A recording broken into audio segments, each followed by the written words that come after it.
అందరికీ నమస్కారం. ఓటు హక్కు అనేది మన బాధ్యత. మే 13న జరిగే ఎన్నికల్లో మనందరము మన ఆయుధంతో సరైన నాయకుణ్ణి ఖచ్చితంగా ఎన్నుకుందాం.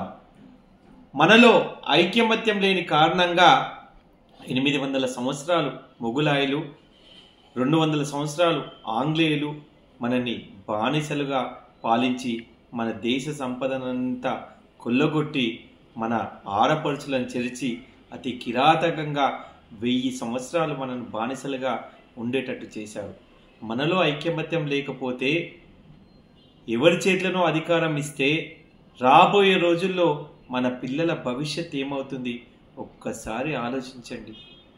ప్రపంచంలో భారతదేశాన్ని అగ్రగామిగా ముందుకు తీసుకువెళ్తూ ఒక మహాయజ్ఞం చేస్తున్న మహానాయకుడు శ్రీ నరేంద్ర మోదీ గారి నాయకత్వాన్ని మనందరం కూడా ఖచ్చితంగా బలపరచాల్సిన అవసరం ఉంది. కులాలకు అతీతంగా, పార్టీలకు అతీతంగా రాష్ట్రంలో ఏ పార్టీ అధికారంలో ఉన్నా సరే కేంద్రంలో మాత్రం నరేంద్ర మోదీ గారు అధికారంలోకి వస్తే రాబోయే రోజుల్లో మన పిల్లలు బానిసత్వానికి మనందరం కూడా కారణం కావద్దనుకుంటే ఖచ్చితంగా నరేంద్ర మోదీ గారికి ఓటు వేయాలి. కాబట్టి ఒక్కసారి మీరు ఆలోచించండి. మీ అందరికీ చేతులు జోడించి మరీ చెప్తున్నాను.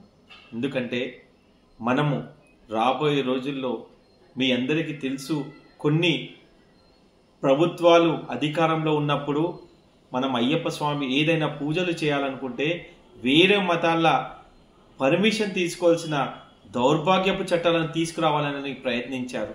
అలాంటి చట్టాలు వచ్చినట్టయితే మన భవిష్యత్ ఏమవుతుంది? ఈరోజు నరేంద్ర మోదీ గారు 370 ఆర్టికల్ కానీ, త్రిబుల్ తలాక్ కానీ, అదేవిధంగా దేశమంతా కరప్షన్ ఫ్రీ కంట్రీగా చేయాలని అహర్నిశలు పాటుపడుతున్న వ్యక్తి.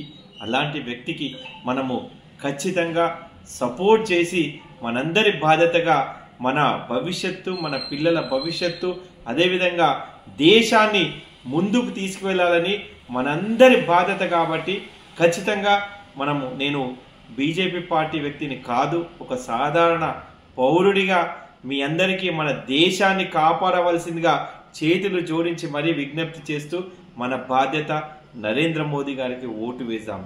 భారత్ మాతాకి జై. వందే మాతరం.